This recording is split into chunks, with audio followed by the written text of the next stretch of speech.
All right, so this week, as I said, we'll look at 3 sections, 11.1 through 11.3. 11.2 will split into 2 days. Okay. All right, so 11.1 and 11.2 are very similar. 11.1 is on what we call sequences. 11.2 is on what we call a series. So starting with a sequence, basically it's just a list of numbers that have a certain order. Okay, if you've got a sequence, there's a formula to figure out the terms in your sequence.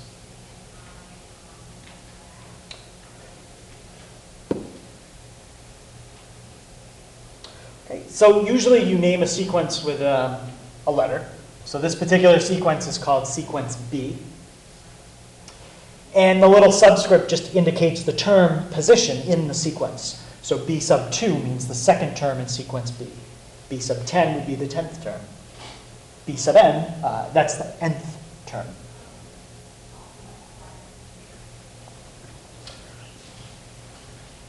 When you put a dot, dot, dot in between terms like that, that means that there's a specific amount of terms between 1/4 and the last term. We don't know how many more, but this particular sequence has an end to it.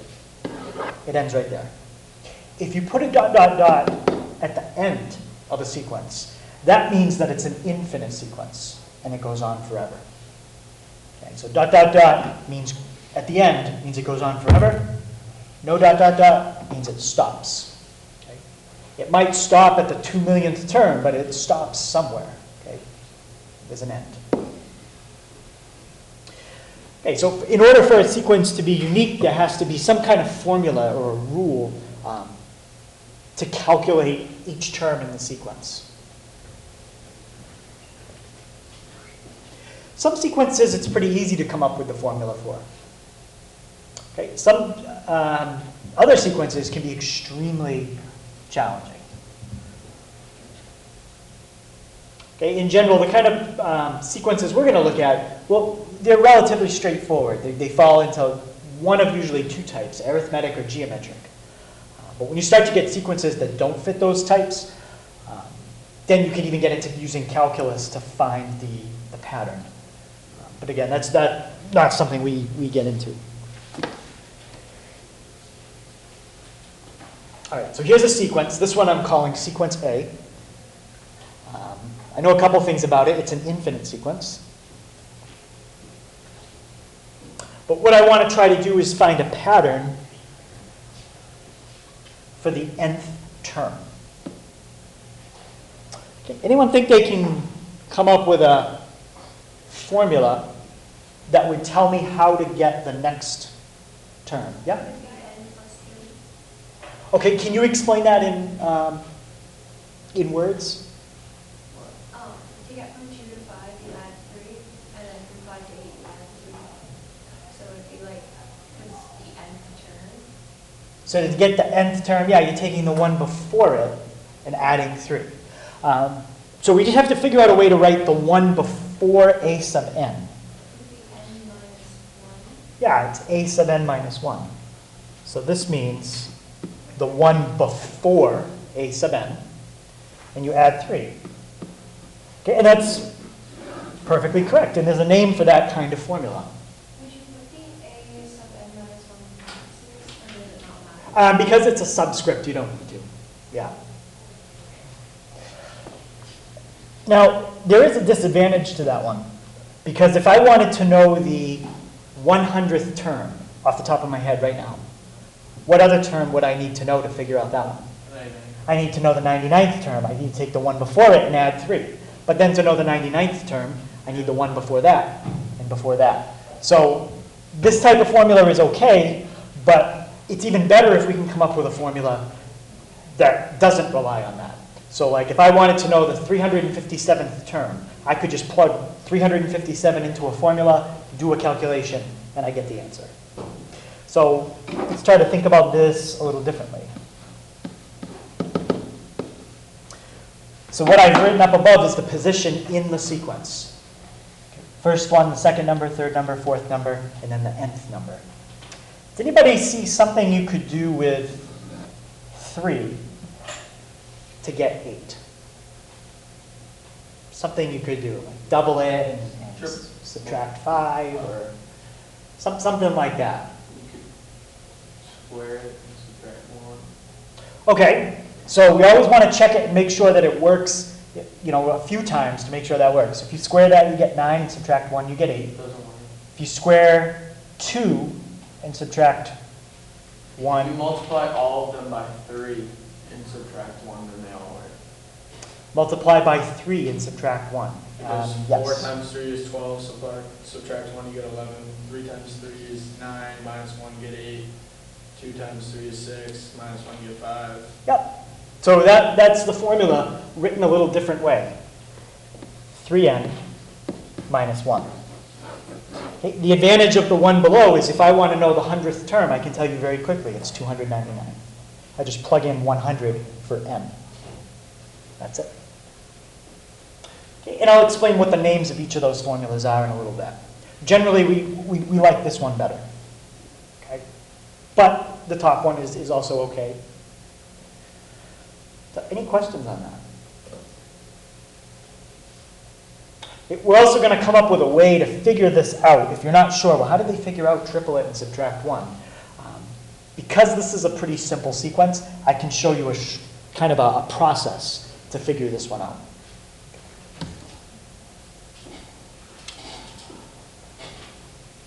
So basically, you can take, bless you, any function that we've used all year, any function, and then restrict the domain of it to positive integers. And now you've just turned that function into a formula that describes a sequence. So you could take something like f of x equals the square root of x plus 2 minus 5 when you study square root functions. That formula that I just wrote on the board can describe a sequence as long as you let x just be integers. How come x would have to be integers? Why couldn't you plug in like 1.5 for x if you're talking about positions in a sequence? How come 1.5 doesn't make sense? Yeah.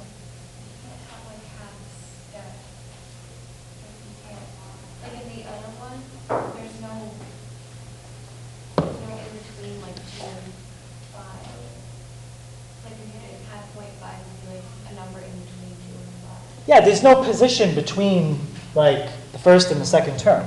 There's the first term, there's the second term. There's nothing between them. So when I'm talking about letting the domain be positive integers, that's why. Okay?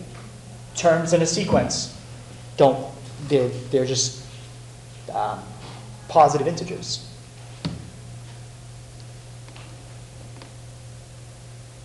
And there's really no way to graph that on a calculator.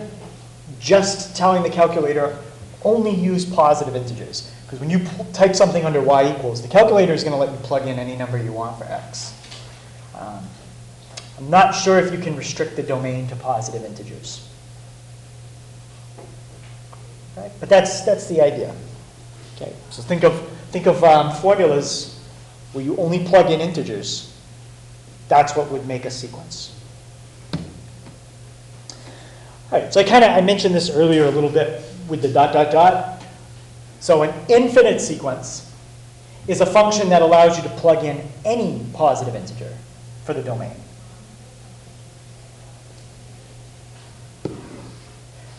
A finite sequence, when you plug numbers in for the domain, it's a subset of the positive integers. It's not all of them. It's all the positive integers up to a certain one. And maybe you have a term, maybe you have up to 1,000,000 terms or 10 trillion terms. But the point is, it stops somewhere. It can be a huge sequence, but it doesn't go on forever if it's finite.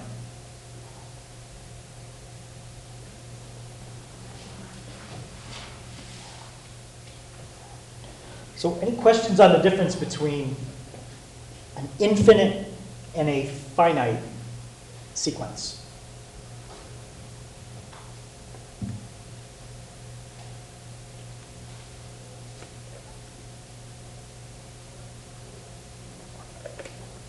All right, and just to kind of mention something about what we're going to start to look at tomorrow and Wednesday, if you've got a sequence of numbers, okay, like the one we had before,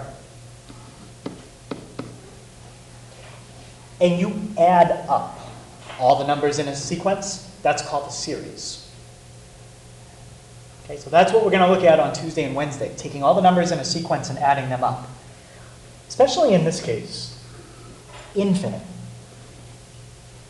What do you think would happen if you had an infinite amount of numbers and you add them all up?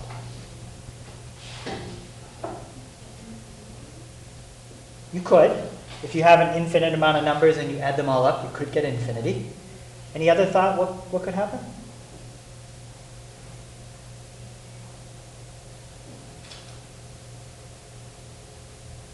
Yeah? It could also be negative infinity. Yeah, it could be negative infinity. Yep, that could happen as well. Any other thoughts that what could happen? Well, what if you had a sequence like this? 2, let's go 1, 1/2, 1/4. What am I doing each time? Can you be specific on how I'm getting smaller? Yeah, I'm dividing by 2, taking the previous term and dividing by 2. So what's happening to the terms as I go further and further out? What are they approaching? 0. They're approaching 0. So eventually, if you keep going 1/32nd, 1/64th, 1/128th, you're getting to a number that it's getting smaller and smaller. And eventually, if you just keep adding up these terms forever, you're adding up things that are so small they really don't even make a difference anymore. So with this kind of sequence, you can actually add up every number in this sequence to infinity, and you get an answer. You get like 6 is the answer, okay, something like that. This one, I think, would add up to 4. If you add these up, every term from 1 to infinity would add up to 4. All right, so that's kind of a weird idea, and obviously not something you can do by hand. You can't add up an infinite amount of numbers by hand. Okay? Even if you had 1 trillion terms in a sequence, you can add that up by hand. I mean, a computer could do it. But even infinite, a computer can't do the way we're thinking about it. So there's got to be some kind of formula or shortcut for figuring out how do you add up infinitely many terms. What do you do? Okay, and we'll talk about that more on Wednesday. Okay, so this one, they just want us to list out the first 3 terms and the 15th term. Okay, so to figure out the first term, Francisco, what would you plug in for n? 1. Yeah, you just plug in 1 for n. And Pacey, if we do that, what's 1 squared? 1, Minus 1? 0, Yeah, and then 0 divided by 1. 0 divided by anything is just 0. Okay, second term, let's go through that one. Tom, what's 2 squared? 4, Minus 1? 3, And we get 3 divided by 2. Okay, at this point, we don't have enough terms to really see what's happening. Are they terms going to be getting bigger or smaller? I think you'll see pretty quickly they're getting bigger. Okay, they're not going to be getting smaller. Right? But if you actually had to figure out this formula by hand, that's not enough information to do it. You've got to have at least 3 or 4 numbers to start to figure out the pattern. So Dave, what about the third term? So that's going to be minus 1, 8, and then divided by 3. 8 thirds. Yep, so 8/3. And then the 15th term, again, we can find it very quickly because this is a direct formula. Okay, I'll give you the actual name for it in a minute. But we can find any term we want without finding the one before it. So let's just plug in 15. What's 15 squared? 225 minus 1, 224 over 15. So I think you can definitely tell very quickly. 0, 1.5, that's like 2.7. And then 224 over 15 is even bigger. So the terms are just getting bigger and bigger in this sequence. Okay, any questions on how we did that? Okay, so that's called expanding a sequence. That's what we just did. Expanded out the first 3 terms and the in the 15th term. All right, what do you think is going to happen here? There's something in that formula that's kind of a characteristic that it causes something to happen. What is that -1 to the n going to do? It's gonna make the original number negative, because of your,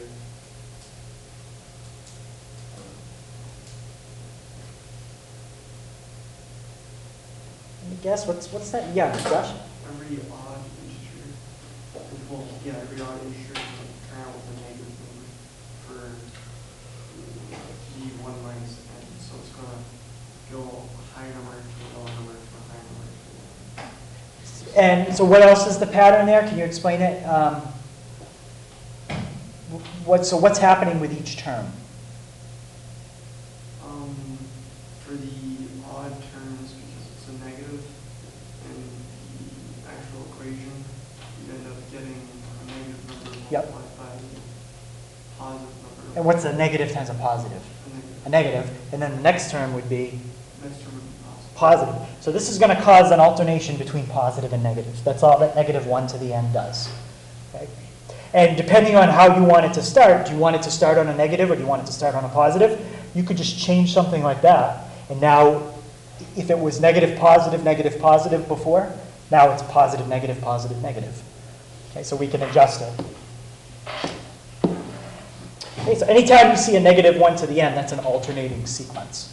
So, -1 to an odd power is going to be -1 times 2 to the 1 is -2. So what's going to happen is it's going to double each time, but it's also going to change the sign. So if you take -1 and square it, the negative cancels, and then 2 to the second power is 4, and 4 times 1 is 4. Okay, what would the next term be? -8. And we could go all the way out to the 15th term. Again, -1 to the 15th. It doesn't really matter. Just think of it as even or odd. What's a negative to an odd power? it's gonna be a negative. It's going to be a negative. So we have -1 times 2 to the 15th power. I'd have to figure out what that's going to be. Sometimes if the term starts to get too big in a sequence, we don't do it out. We just leave it.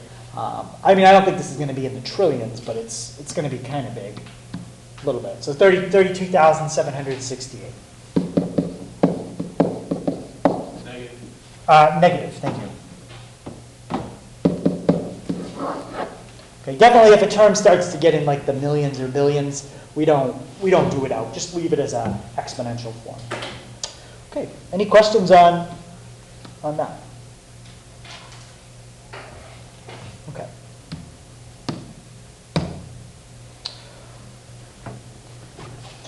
Okay, so I kind of already mentioned this idea. This is just thinking about it visually. If you wanted to graph, and actually I think I'll do it on the next page, a sequence, what it would look like is a bunch of dots. That's what the graph would look like. Okay, normally when we graph on something, it's a connected kind of curve. But with a sequence, it's just individual terms with nothing between them. Right, so let me see if I have... Yeah, so we'll graph the sequence that we had earlier. I'll do it on the next page.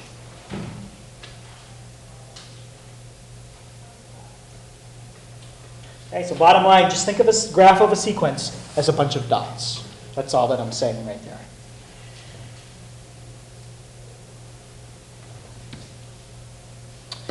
All right, so when we had the sequence a sub n equals n squared minus 1, what was the first term in that sequence?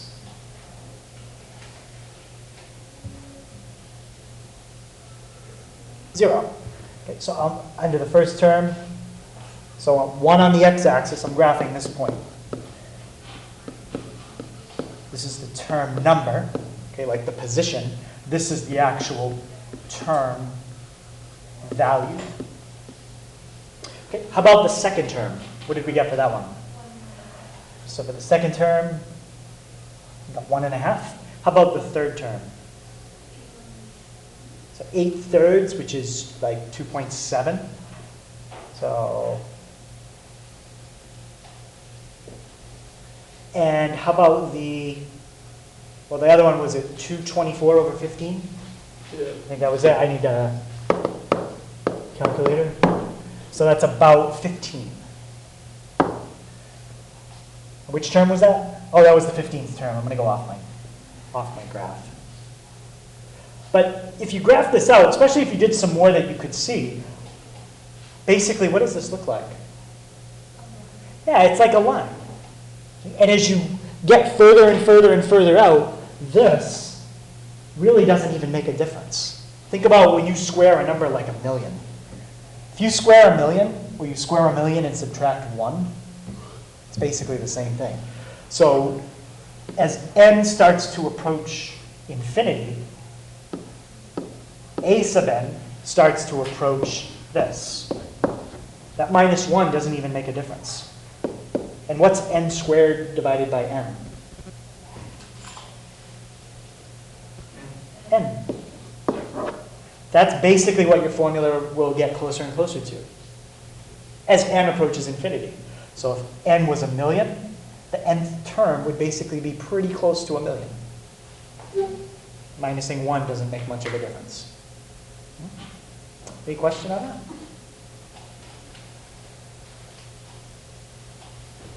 And remember, don't connect them, because there's nothing between the first and the second term. All right, so I mentioned, I'd tell you the difference between, we had it earlier, two different formulas. Okay? We had the top one and we had the bottom one. Okay? I'm going to tell you what those are called. The bottom one, okay, the one that I like better, that's called an explicit formula. The advantage of an explicit formula is you can find any term you want in the sequence without finding anything else. You want the 17th term, you can find exactly and only the 17th term if you want it. Anybody remember that term from Algebra 2? Did you talk about that name? No? Okay. Does anybody know the name of the formula that relies on knowing the term before it? Begins with an R.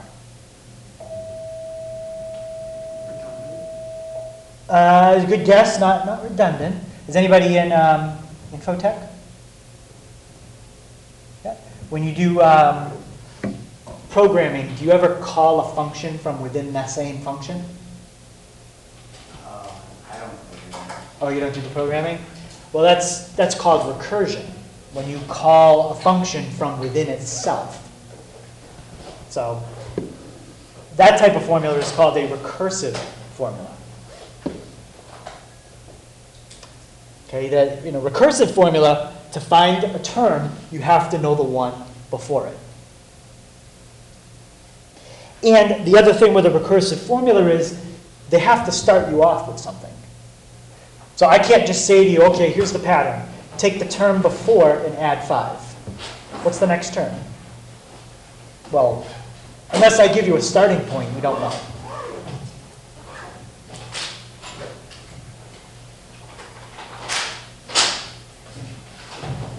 And notice what I wrote here.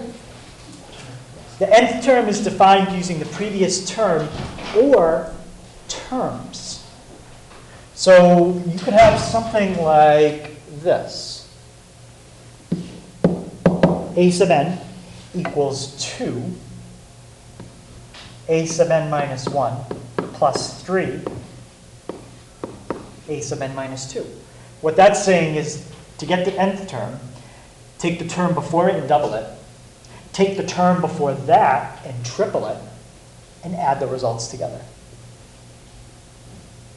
Now there is a method to convert a formula like this into an explicit formula. But in general, that can be very hard. It can be really, really challenging. So that's not something that we really get into.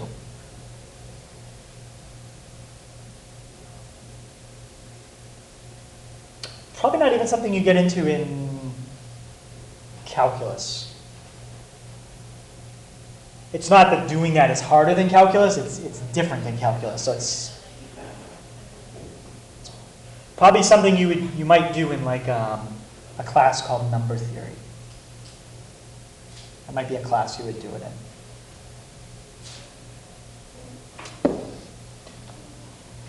All right, so here's another one. You don't really need to write that one down. That's just another example of a recursive sequence.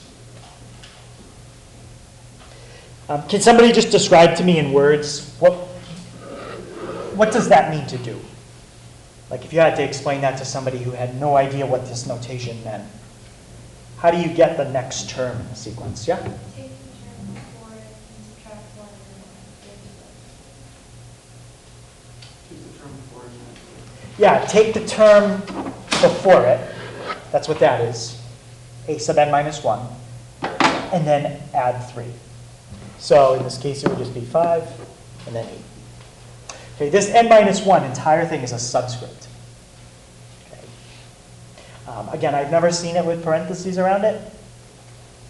But I mean, I guess you could put them if you want, but I just usually you don't see that.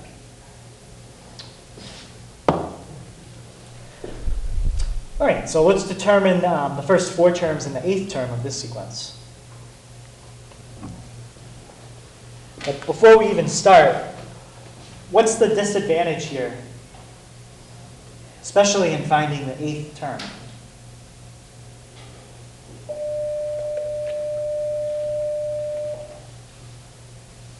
See, Josh? In order to find the 8th term, you have to find all the other terms before it. Yep, to find the 8th term, you've got to find everything before it. Which isn't a big deal to find the first, second, and third term, because you're going to do those right in a row. But really, they're not asking for the 4th, 5th, 6th, or 7th term. But you're going to have to find them. So the first term is given, 2. What would be the second term? 6? Yep. And the third term? 10. So we've answered the first part of the question. First 4 terms. Now we've answered that part. Now we have to find the 5th, the 6th, and the 7th, just to get to the 8th. So what would be my 5th term? 18? 22? 26? And 30. So here are your answers.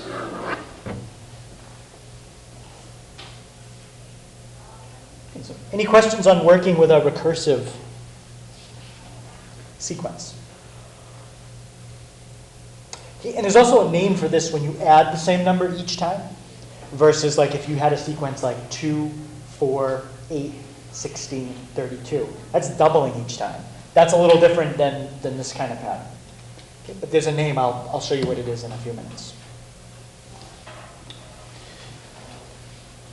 All right, so next thing we're going to look at, I told you that in general it's pretty hard to do, but we're not going to do ones that are super challenging, is to convert a recursive formula into an explicit formula.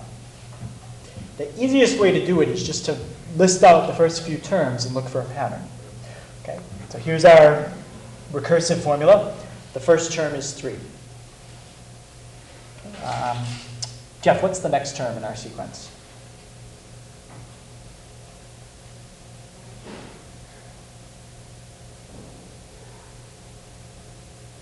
Would be 8. Yep, take the term before it, add 5, we get 8. And how about the third term?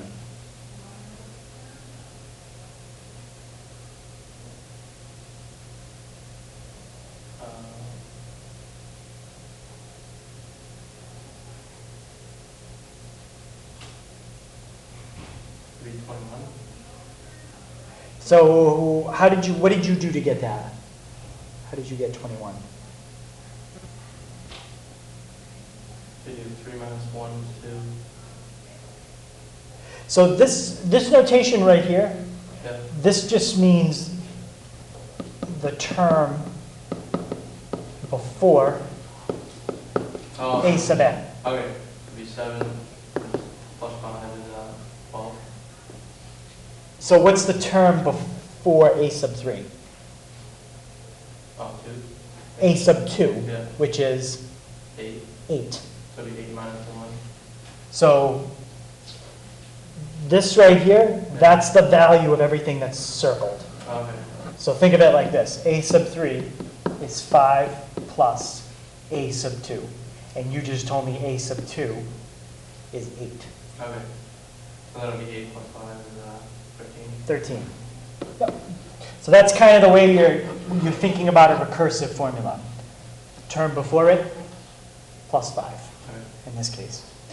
All right, so now we've got the first couple. We could even do another one if we wanted. And now I want to try to find a pattern here. Okay. So what I usually do is just list those numbers out. And does anybody see what you could do with the position number to generate the value of the term?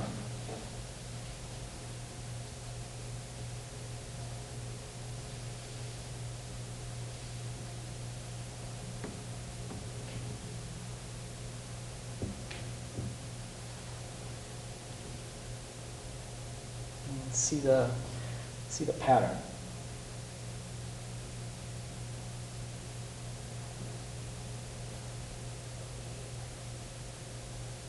Well, if you look at the recursive formula, what number is in the recursive formula? A 5. So this has something to do with a 5.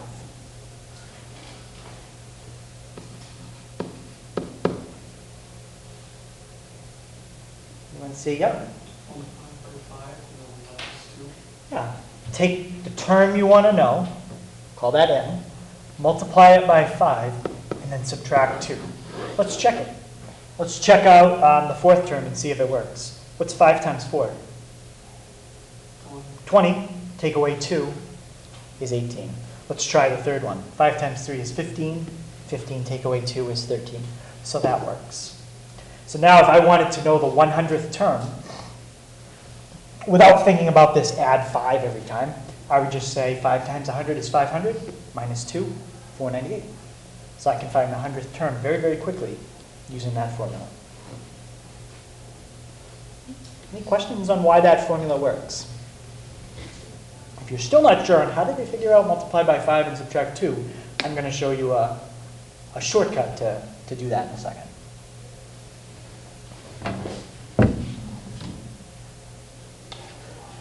Okay, this is a pretty well-known sequence. Has anyone ever heard of it before?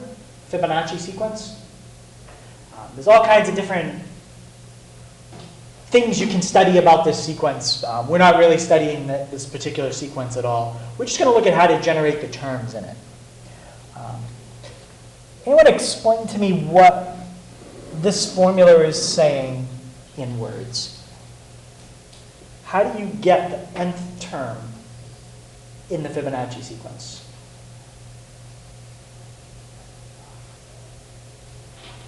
Amanda?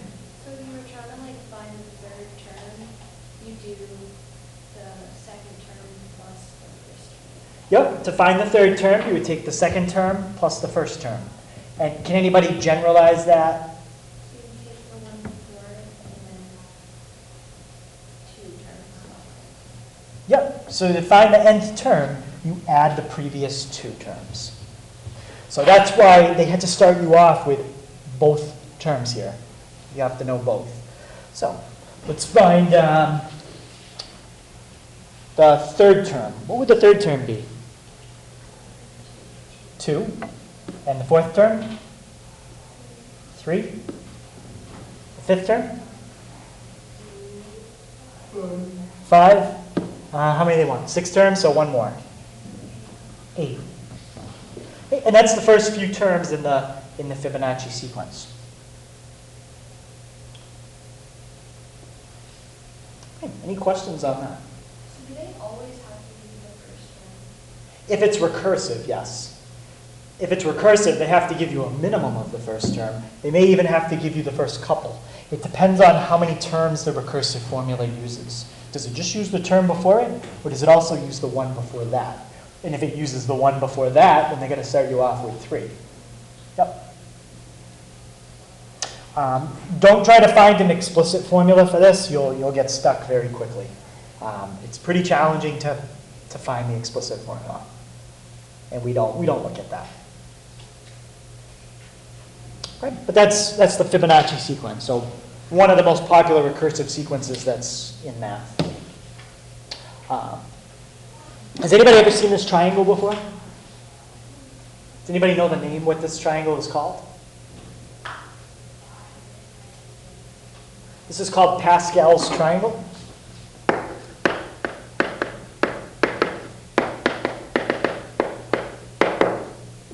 Okay, and basically this triangle, this is another thing you could spend a whole week talking about, different patterns and stuff that happens. But does anybody know how the numbers are generated in this triangle? Anybody see the pattern if you look at a row and then look at the one above it?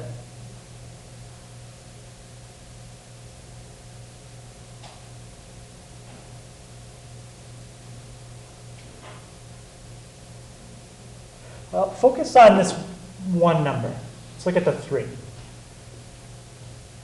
Looking at directly what's above that 3, what two numbers are above it? A 2 and a 1.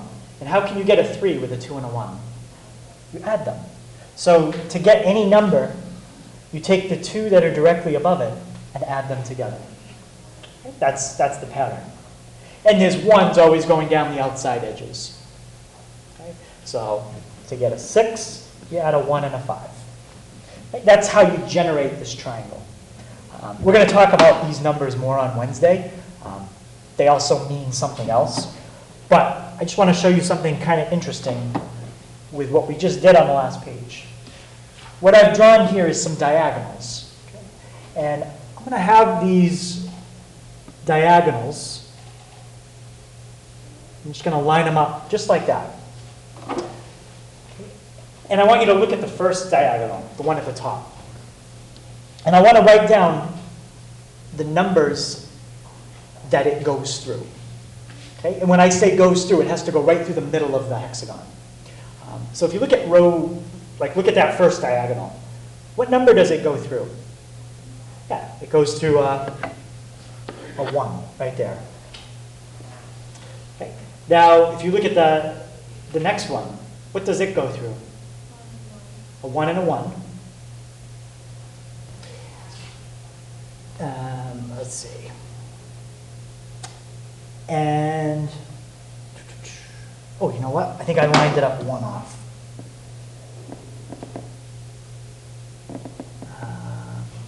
Yeah, there we go, perfect.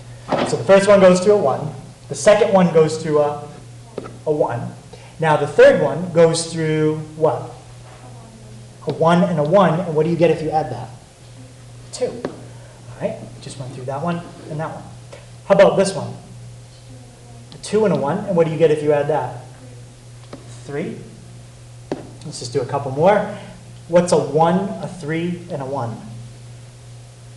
5, and we'll do one more. A 3, a 4, and a 1. 8. Those are the exact numbers we just had in the Fibonacci sequence. Why that happens, that's a little more complicated to explain. But it does happen. All right, so just kind of a connection between Pascal's triangle, which we're going to study on Thursday, and the Fibonacci sequence, which we just looked at.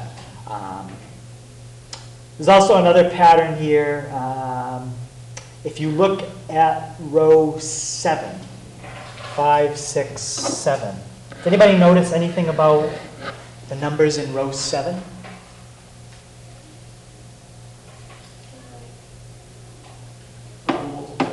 They're all multiples of 7.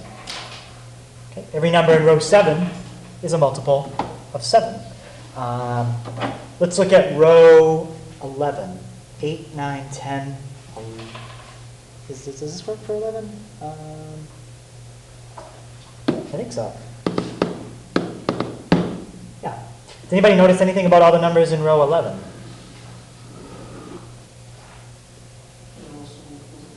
They're multiples of 11. So let me write that down. 7, 11. Look at row 5. Does anybody know what kind of numbers I'm making a list of right now?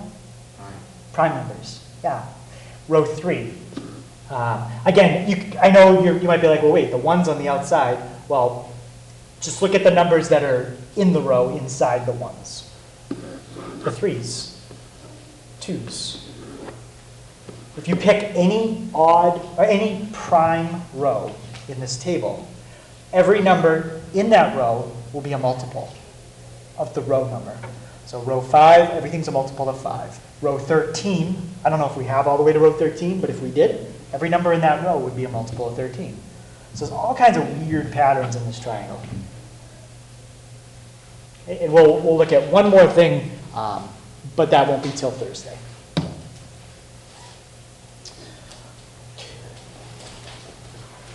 Okay, so last thing we're going to look at is the name of two special kind of sequences. And one sequence is the sequence that you get by repeatedly adding. Okay? Every time you want to get from one term to the next, you add a number.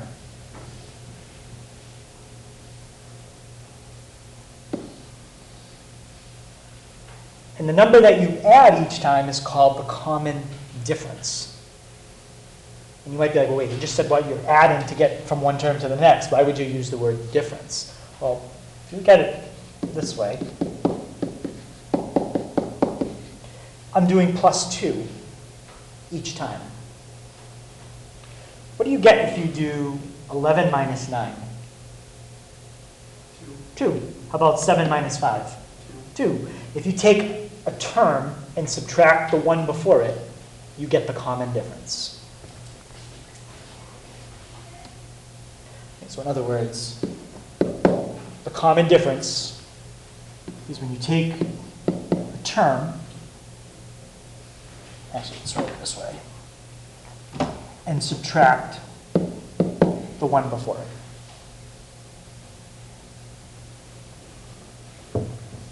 And now, if you know the first term in the sequence, and you know D, the common difference, you can figure out a formula for the sequence without trying to do any guesswork in your head at all. Okay, so here's the explicit formula whenever you're working with an arithmetic sequence. So that stuff we did earlier where we were figuring out it was like 5n minus 2 and things like that, I said I'd show you a shortcut. This is the shortcut.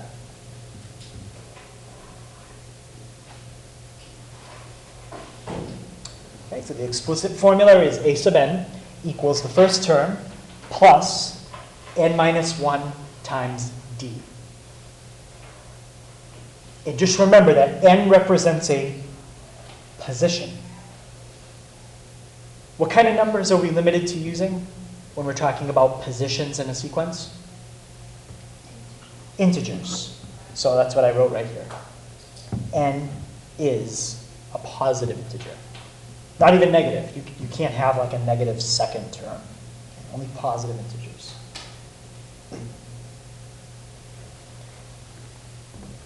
Also, you might have noticed we don't start with the 0th term. If you do any kind of computer programming, a lot of times you do. The first term is called the 0th term, and then the second one is the first. But then it gets kind of confusing to keep track of in your head.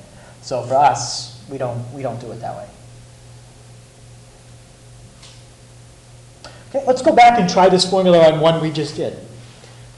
Okay, so just remember that it's the first term plus n minus 1 times d. Okay, let's try it on this one. What was the first term in this sequence? 3 plus n minus 1. And what was the common difference? What did you add each time?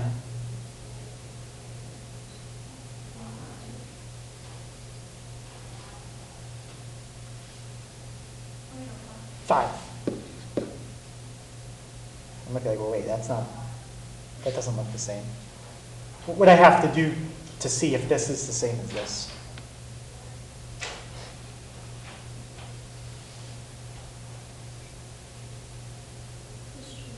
Yeah, distribute it out and see what you get. And you get 3 plus 5n minus 5. Is that the same thing? About Tom? Yeah, it's going to be 5n minus 2. It's exactly the same thing. So this gives you a way to figure out the explicit formula of an arithmetic sequence without trying to guess. Well, is it double it and add 5 or triple it and minus 6? You know, what's the formula? You don't have to guess. Okay, let's try it on another one. Let's try this one. Now, if that's all I gave you, what's the problem here? Because you can't actually do this problem. What's missing that's very important that I tell you? Yeah, I got to tell you the first term, because what kind of sequence is that?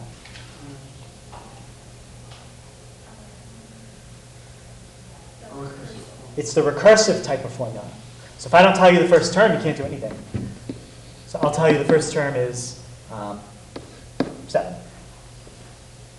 So what would be the explicit formula? What do you write first? 7, yeah.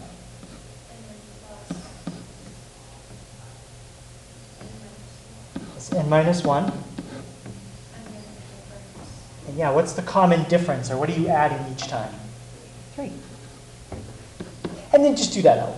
Okay, don't leave it factored. We'll just 7 plus 3n minus 3, which is 3n minus how much?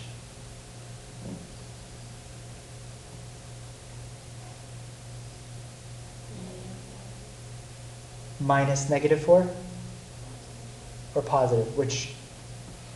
What should I put after that minus sign?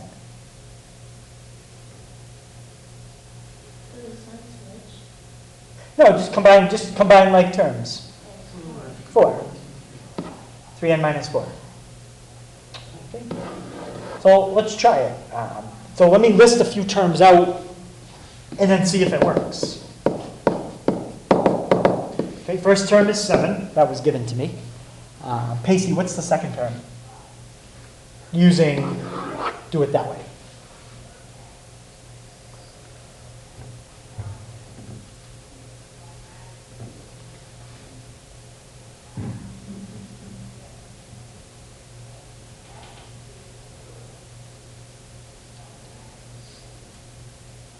What does this mean? What does this mean?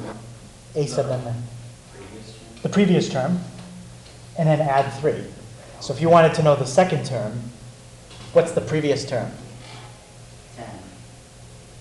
The previous term? The previous term is 7. 7, and then add 3. 10. That's the one we're looking for. How about the third term? 13. 13, and let's do one more. 16. 16. So that's generating the terms using the formula they gave us. Let's check it with our formula. Let's type 4 in for n. So we're going to get, that should be a plus 4.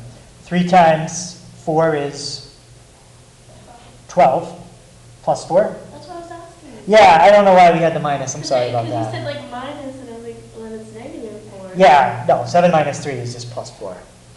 Yeah, sorry to confuse you. Yeah, it's just plus 4. Any question about why it's a plus? Okay. So that one works. How about if we plug in 3? What's 3 times 3? Plus 4? 13. So now the formula works perfect. And it's a good thing I checked it because I made a mistake. But by checking it, I figured out it was just a small mistake. I put a minus instead of a plus. So always check it just to make sure that it works. Any question on that one? So that only works if it's an arithmetic pattern, meaning you repeatedly add to get from one to the next. All right, this one. Let's see. First two terms in an arithmetic sequence are -8, -2. Find the fifth term. And now, this is simple enough that I could figure out the common difference and then just do it a couple times. But let's pretend they asked for the 5900th term. Okay, we don't want to do it out. So let's come up with our explicit formula. Okay, so when I write my explicit formula, what's the first thing I put?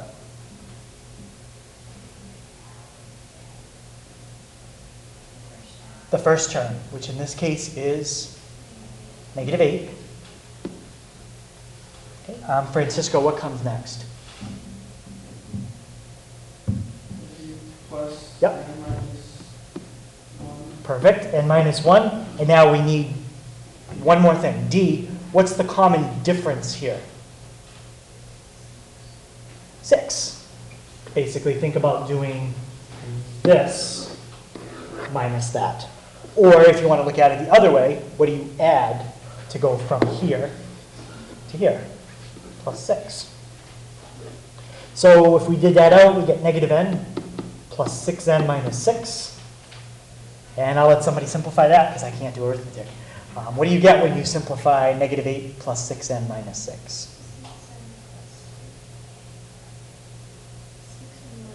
So you're combining a -8 with a -6. So 6n minus 14. So now we can find the fifth term very quickly. 6 times 5 minus 14. So what's the fifth term? 16. Now in that case, I think it would have been faster to just do plus 6, and then plus 6 again. But if they ask for something like the 500th term, this is much faster. Any question on that one?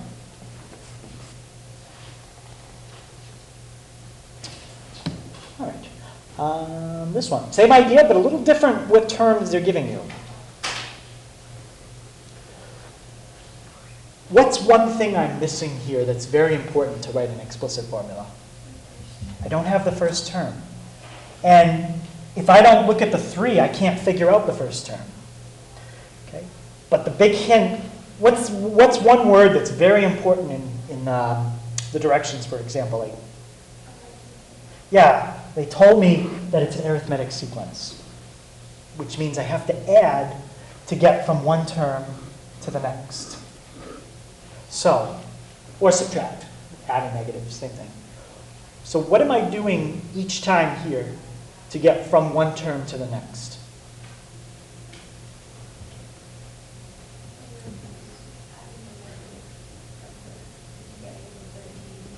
Yep, so I'm adding a negative, which means my common difference this time is a negative number. And what is that negative number? Yep. Yeah, it's -2. 11, 9, 7, 5, 3. So now we can go backwards to figure out the first term. What would the second term be? 15. And then the first term? 17. So that's the key. I needed that. So the nth term is a sub 1 plus n minus 1. And what was my common difference? -2. I'm going to put it in parentheses this time because if I don't, it's going to look like -2. So we get 17 minus 2n plus 2, which gives me, yeah, you could write 19 minus 2n or -2n plus 19. Same thing. Okay, any questions on that one? Okay, so the last sequence type is geometric. Okay, so a geometric sequence or progression, same thing, is when you take the previous term and you multiply. You're not adding. So to get a term, take the one before it and multiply by r. Okay, and r is called the common ratio of the sequence. Let's take something like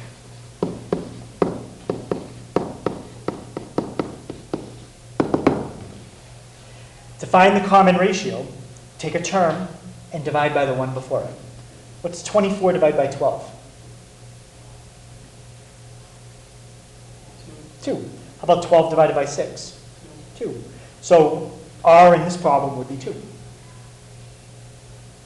Another way to think about it is 3 times what gives me 6?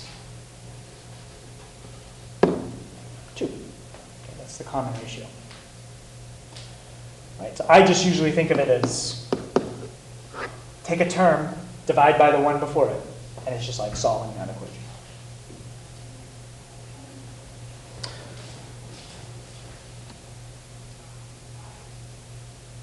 And that's what I just said. R is take a term, divide by the one before it.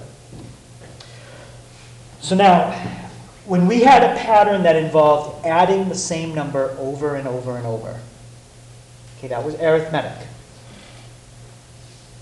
In elementary school, what do you learn as a shortcut? And we just did it for adding the same number over and over and over and over.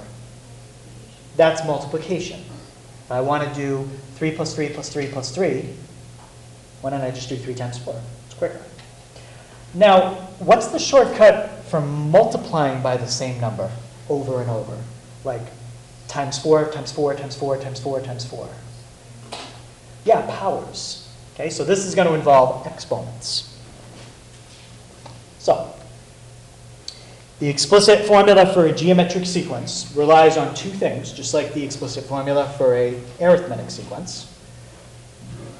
You have to know the first term. And then you have to know the common ratio. So it's the first term times the common ratio to the n minus 1. And if you look at it, the reason it's n minus 1 is because to get to the second term, okay, just think 2 in your head for a second. To get to the second term, how many times have we multiplied the first term by 2?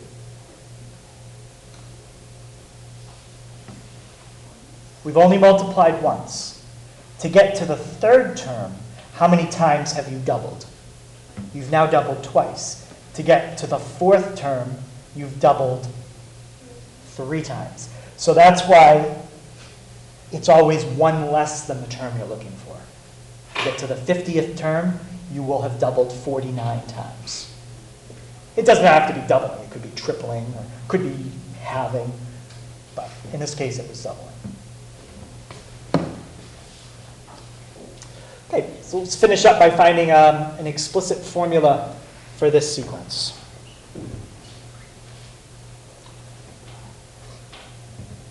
Now, if all I said to you was this, find a formula for that, why could I possibly get different answers if that's all I told you?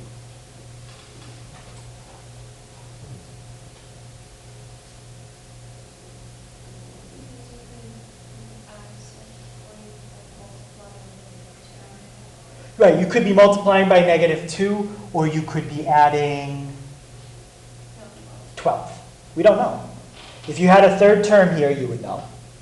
But I didn't give you a third term, so what in the directions tells you which one of those two things you're doing? The word geometric. Okay? Tells you you're multiplying by -2 each time. Okay? You don't really need to figure out all the terms unless they ask for them, except that one. You do need to know the first term. Okay, so Taylor, what's the first term going to be here? 3. Okay. So if you multiply by -2 when you're moving to the right, divide by -2 to move back to the left. Right, so now let's write our formula. All right. First thing I'm going to put down is what? Yep, my first term. So a sub 1 times what comes next?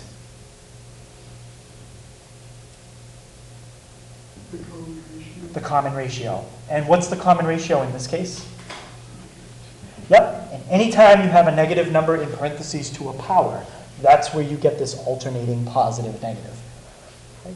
And the exponent would be? N minus 1. All right, let's just check it for the fourth term. What's 4 minus 1? 3. What's -2 cubed? -8 times 3. 3 times -8 is -24. So there's your formula. Okay, so quick, simple way to find an explicit formula without trying to guess how to do it. Any questions on that? Okay, so that's 11.1, that's sequences. Okay, so homework tonight, it's on 589. And it's all odds except for number 14. So 1 through 7, 9 through 13. 14 is the only even. 17 to 27, and 31. Just the odds. Right, so tomorrow and on Wednesday, we'll look at a series, which is basically taking all the numbers in a sequence and then adding them together and writing the answer down. And as far as like a graphing calculator, I don't think you're really going to need any kind of graphing calculator this week. Okay. Also, reminder that our last test for the term and for the course will be on Friday. Okay, so on Friday the 26th, your term grade will be basically done. Okay, the week of the final, the only homework is going to be to study. Okay. The final exam is going to be, the next week is a B week, then the next week is an A week. I believe it's on the Friday, June 9th. So what I'll do is the end of this week, I'll give you a review sheet, which has all the topics for the final. And I'll give you that so you can start making your reference sheet. And then we'll review in class Monday, Tuesday, Wednesday, Thursday that week. I'll have to also double check because I think that's the week of MCAS. Yeah, it is. Yeah, MCAS is on the The first 3 days or the something. 5th and the 6th. So we'll definitely review Wednesday and Thursday. As far as the 5th and the 6th, it'll depend on the periods. So where do we go? Do we just go to Shaw's? I think you'll be going to shop. Yep.